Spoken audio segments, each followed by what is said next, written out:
भारतीय संस्कृति में यज्ञ, योग एवं आयुर्वेद जैसी अमूल्य विद्याएं हैं, जिसका मूल है वेद।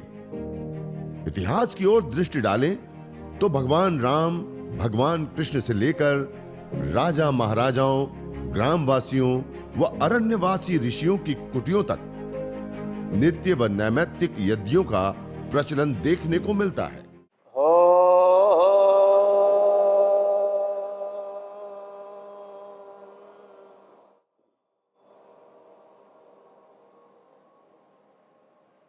ओम भूर्भुवः स्वः तत्सवितुर्वरेण्यं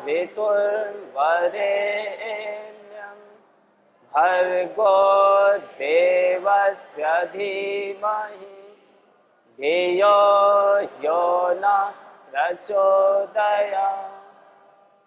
ओम विश्वानि देव सवितर्दुरितानि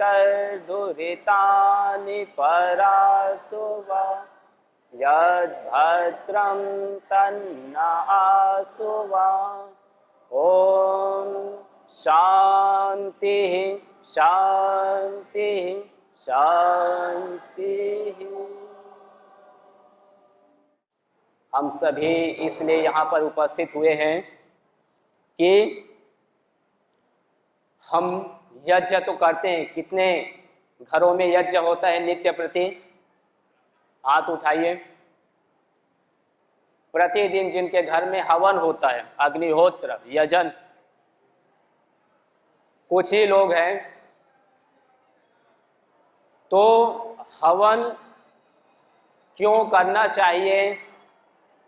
हाँ, हमारे छात्र विद्यार्थी भी हैं जो यहाँ पर इस पब्लिक स्कूल महर्षि देव दयानंद जी के इस स्कूल में नित्य प्रति अग्निहोत्र यजन करते हैं, अपने घर में करते हैं।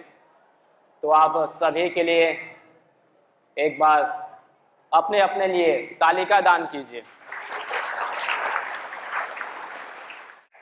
तो यह जो सौभाग्य हमको मिला है, ये कहीं न कहीं उस परम पिता परमेश्वर की अनुकंपा है कि लाखों की संख्या में, करोड़ों की संख्या से हम निकल कर यहाँ पर आए हैं ना। तो कहीं न कहीं उनकी प्रेरणा है, जिसके कारण से हम अपनी संस्कृति से हम संस्कारवान बन रहे हैं। तो यज्ञ क्या है? संस्कृति है। क्या है जी? संस्कृति है। और संस्कृति से क्या आता है? संस्कार आता है। और संस्कार से हम अच्छे बनते हैं, स्वस्थ बनते हैं, नैरोग्य, आरोग्य, निरामय स्वास्थ्य को हम प्राप्त करते हैं। तो यज्ञ, योग, आयुर्वेद, प्राकृतिक चिकित्सा और जितने भी हमारे वेद से लेकर श्रौत ग्रंथ, स्मार्त ग्रंथ, सभी हमारी संस्कृति है। जैसे वृक्ष को हम देखते हैं, वृक्ष कब तक हरा भरा रहता है? जब तक वो अपना जो मूल है, जड़, उससे जुड़ा रहता है।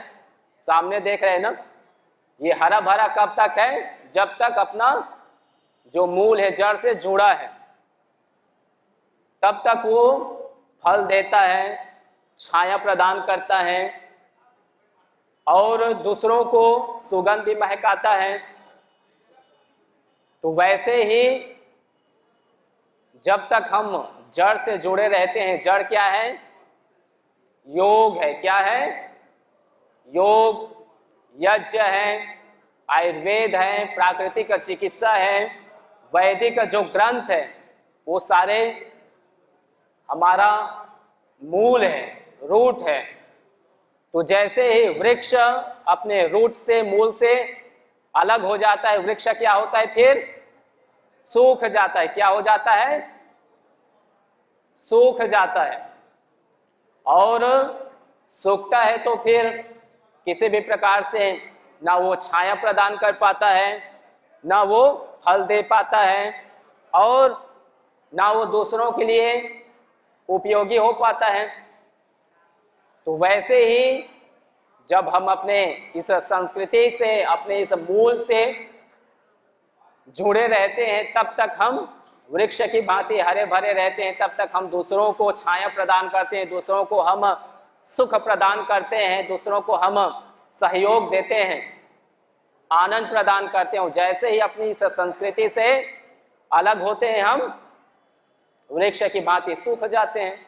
सूखना अर्थात कि हम रोगी, हम फिर बीमार से युक्त हो जाते हैं, हम अस्वस्थ हो जाते हैं, फिर दूसरों को फिर क्या सहयोग दे पाएंगे। तो इसीलिए कहा कि अपनी संस्कृति से हम जुड़े, यही हमारी परंपरा, यही हमारी संस्कृति, यही हमारी परंपरा।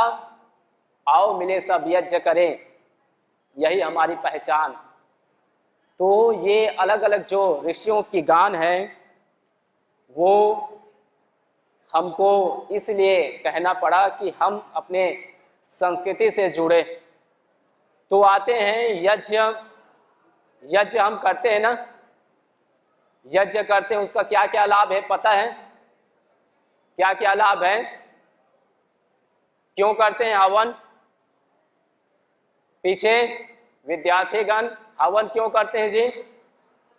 वायु शुद्ध होती है और मन शुद्ध होता है और घर का वातावरण अच्छा बनता है ना। तो हवन करने से घर का वातावरण, मन और आसपास के जो वृक्ष है, वातावरण है, उसको भी हम शुद्ध करते हैं। तो इस पिंड से लेकर इस प्रकृति तक में सुगंधित औषधि वायु को स्वास्थ्य देने का काम कौन करता है?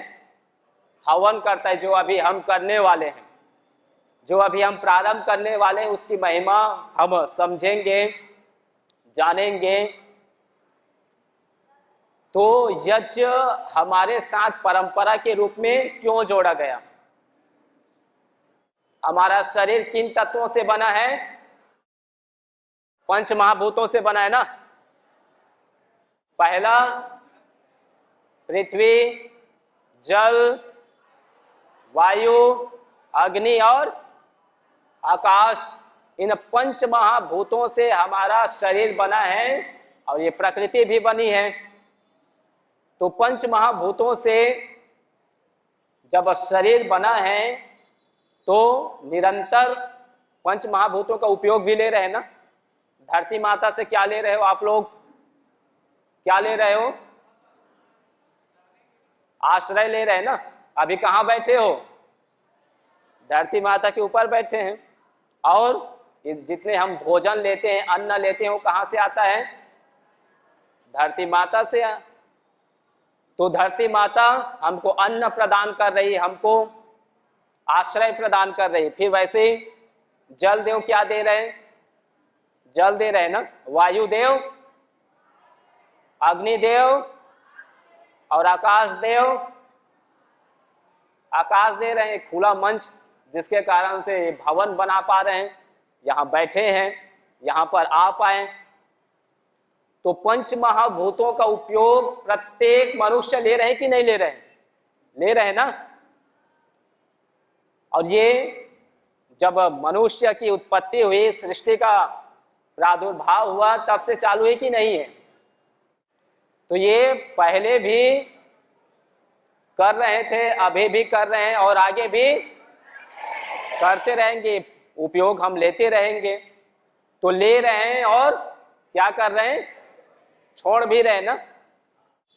तो धरती माता से हम अन्न ले रहे हैं और शरीर को जितना भी उससे एनर्जी चाहिए, कार्बोहाइड्रेट चाहिए, प्रोटीन्स चाहिए, विटामिन्स चाहिए, अलग अलग और उसमें जो मिनरल्स चाहिए, वो शरीर लेता है। उसके बाद क्या करता है? बाहर हो जाता है ना, मल मूत्र के रूप में। वैसे ही हम जल ले रहे हैं, उसमें भी जो भी कैल्शियम है, जो भी उसमें आयरन्स है, उसमें पोटेशियम है, मैग्नीशियम है, उसमें कॉपर है। तो शरीर को जो चाहिए वो रखता है, फिर बाहर हो जाता है पसीना है इत्यादि के माध्यम से। वैसे ही हम वायुदेव से क्या ले रहे हैं? वायु ले रहे हैं ना। तो शरीर को जो चाहिए ऑक्सीजन, जो एरोमा चाहिए, वो रखता है, उसके बाद शरीर से बाहर हो जाता है। हमारे शरीर को क्या चाहिए? हवा में ऑक्सीजन चाहिए ना, और शरीर बाहर क्या करता है? Carbon dioxide, CO2। तो ये पंच महाभूतों का उपयोग प्रत्येक जीव ले रहे हैं, मनुष्य ही नहीं बल्कि प्रत्येक जीव ले रहे हैं। और ले रहे हैं तो छोड़ रहे हैं, और छोड़ रहे हैं तो उतने अंश में क्या हो रहे हैं? क्या हो रहे हैं? वातावरण शुद्ध होता है कि अशुद्ध होता है? हमारे शरीर से जो मल निकल रहे हैं, पसीना निकल रहे हैं, जो हम CO2 छोड़ रहे हैं, उससे वातावरण शुद्ध होता है कि अशुद्ध जी? अशुद्ध हो रहे हैं। तो अशुद्ध हम 24 घंटा कर रहे हैं कि नहीं कर रहे हैं? कर रहे हैं।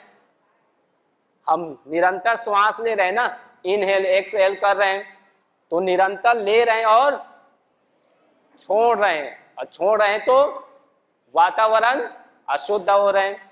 तो इतने अंश में प्रत्येक मनुष्य या इतर जीव, चाहे भारत में रहने वाले हो या फिर भारत से बाहर, सभी कर रहे हैं। तो 24 घंटा ले रहे हैं, 24 घंटा छोड़ रहे हैं, छोड़ रहे हैं, तो वातावरण अशुद्ध हो रहे हैं। और ये सभी कर रहे हैं कि नहीं कर रहे हैं? तो सभी का दायित्व है कि नहीं है कि वापस हम वातावरण को शुद्ध करें? दायित्व है कि नहीं है? है, सभी की जिम्मेदारी है, सभी का कर्तव्य है। तो वो कर रहे हैं 24 घंटा, 12 घंटा, 10 घंटा, 5 घंटा नहीं है, 1 घंटा, 1 घंटा भी नहीं है जी। अपना अपना आकलन करो, है ना। तो 24 घंटा ले रहे हैं तो 24 घंटा हमको वापस देना भी है। अब वो यदि हम आकलन करते हैं, निरीक्षण करते हैं, तो कहीं ना कहीं हम पीछे हैं। तो वो कैसे 24 घंटा नहीं दे पा रहे हैं? तो हम कम समय में, हम 1 घंटा नहीं, आधा घंटा नहीं, हम 10 से 15 मिनट में ही हम प्रतिदिन दे पाएं, तो उतना तो हम कर सकते हैं ना। 10 मिनट कर सकते हैं कि नहीं कर सकते? कर सकते हैं। 15 मिनट हम समय दे सकते हैं प्रकृति माता के लिए। तो ये सभी प्रदूषण कर रहे हैं, चाहे हिमालय में रहने वाले योगी तपस्वी हो, वो भी तो ले रहे हैं ना। पानी पी रहे हैं कि नहीं पी रहे हैं? पानी भी नहीं ले रहे हैं तो हवा तो ले रहे हैं ना। तो ले रहे हैं तो छोड़ भी रहे हैं, और छोड़ेंगे तो वातावरण अशुद्ध होगा। तो इसीलिए उसको शुद्ध बनाने के लिए हमारे ऋषियों ने क्या कहा? हवन करो। क्या करो? हवन करो, अधिक से अधिक वृक्षारोपण करो, कि ये जो CO2 है, जो और अन्य जहरीली गैसें, उसको लेकर ये हमको फिल्टर कर जो ऑक्सीजन है उसको दें। तो ये इसलिए हमारे साथ हवन को जोड़ा गया कि हम पहले भी इतने चारों ओर जब देखते हैं तो जंगल था कि नहीं था? पहले भी था।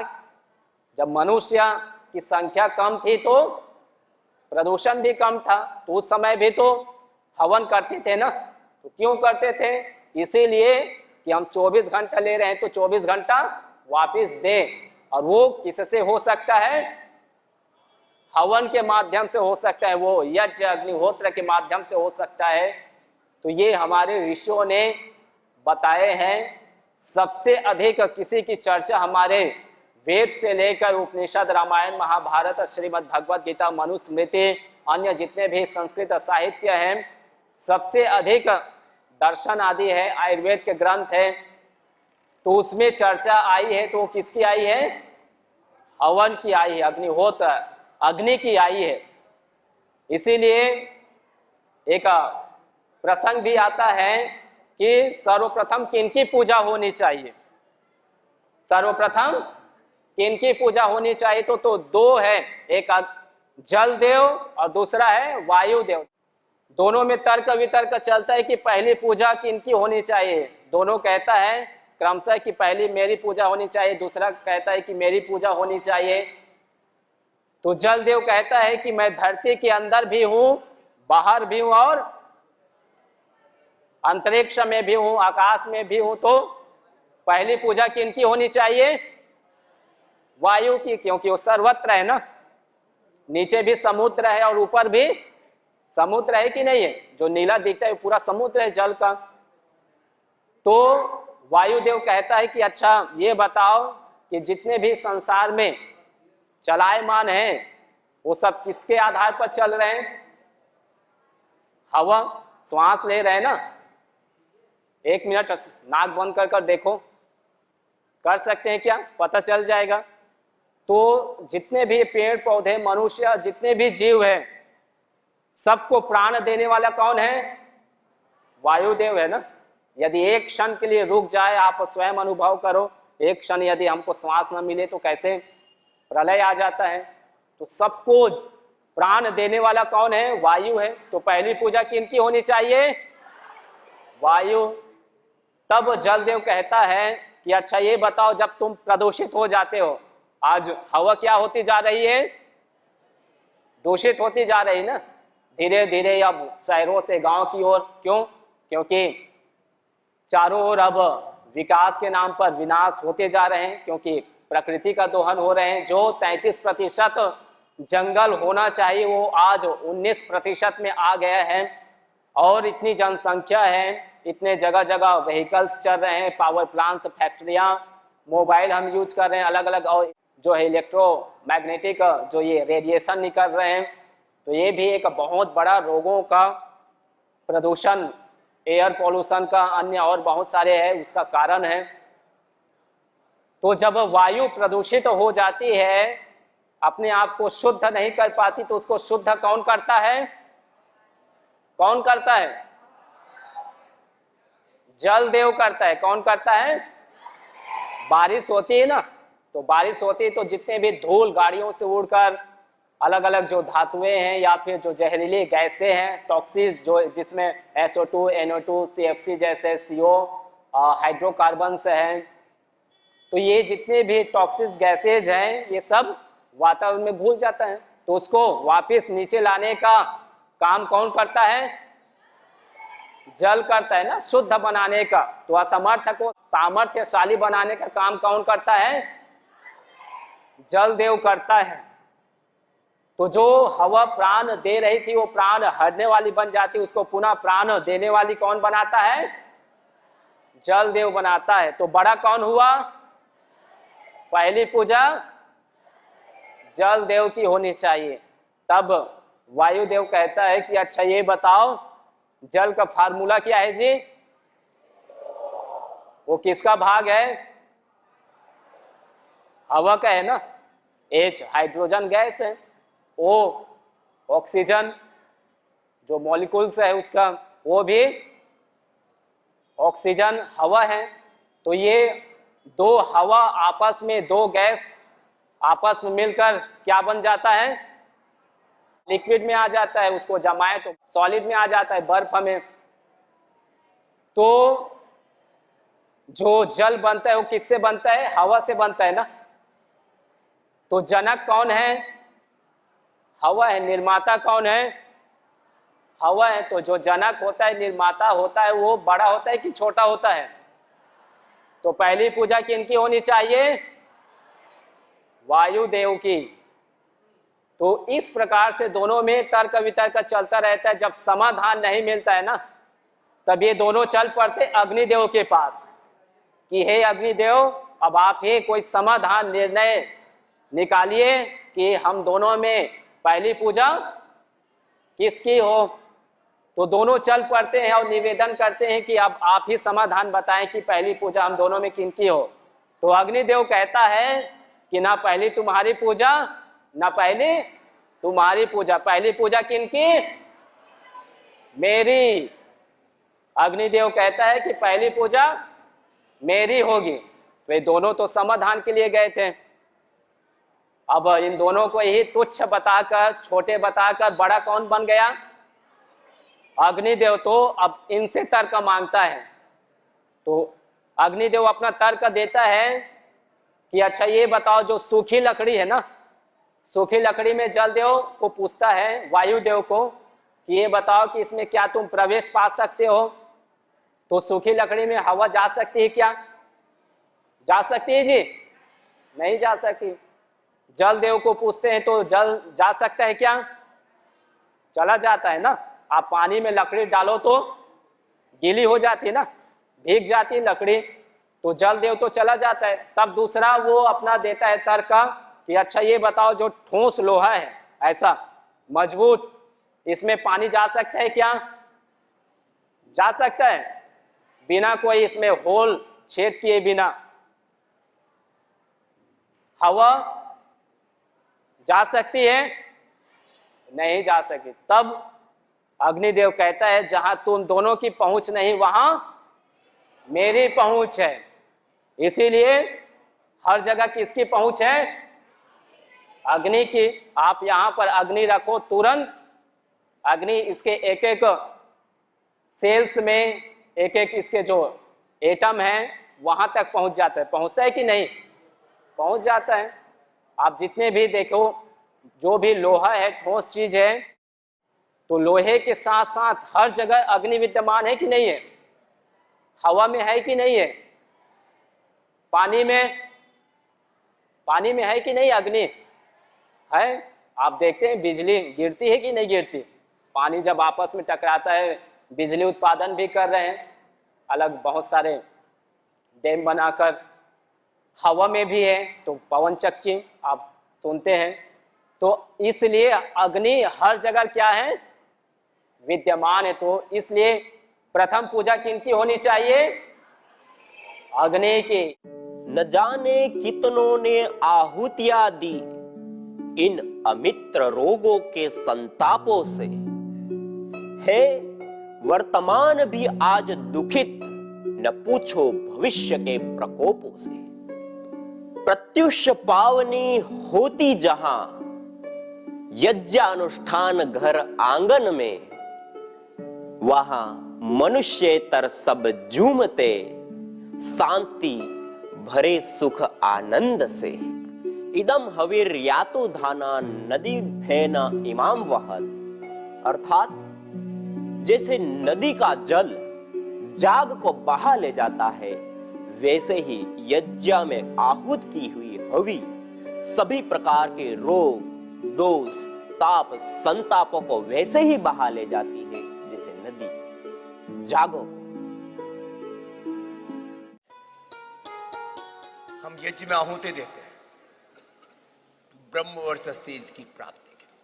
ओमयंत इत्मात्मा जात वेदस्तेरेच्छस्व वर्धस्व चेत्तवर्धय चास्मान् प्रजया पशुभिर्ब्रह्म वर्चसेन्नाद्येन समेधय स्वाहा। ये जो आहुतियां हम देते हैं, इन आहुतियों का फल मिलता है यज्ञ पूर्वक योग करने से। ऐसे बाह्य प्राणायाम करो, ऊर्ध्व रेता बन जाएंगे, कुंडलिनी जागरण होगा मूलाधार से सहस्रार तक। अष्टा चक्र नव द्वारा देवानाम पूरा युद्धा तस्याम हिरण्यकोशा सर्वज्योतिषा। यज्ञ भारतीय संस्कृति का मूल है। तो आइए हम संकल्प लें, संसार के श्रेष्ठतम कर्म यज्ञ को अपनाएं। पिंड और ब्रह्मांड में संतुलन कायम करने वाले यज्ञ को अपने जीवन का अभिन्न अंग बनाएं एवं प्रकृति मां के प्रति अपने ऋणों को अदा करें। विश्व स्वास्थ्य का एक नारा, यज्ञ से होगा जग उजियारा। भारतीय संस्कृति की अमूल्य विरासत यज्ञ की महिमा को जानने हेतु वैदिक चैनल पर प्रतिदिन प्रातः एवं सायं 11:30 बजे यज्ञ महिमा कार्यक्रम से जुड़े। विशेष जानकारी हेतु संपर्क करें। मोबाइल 9068565306।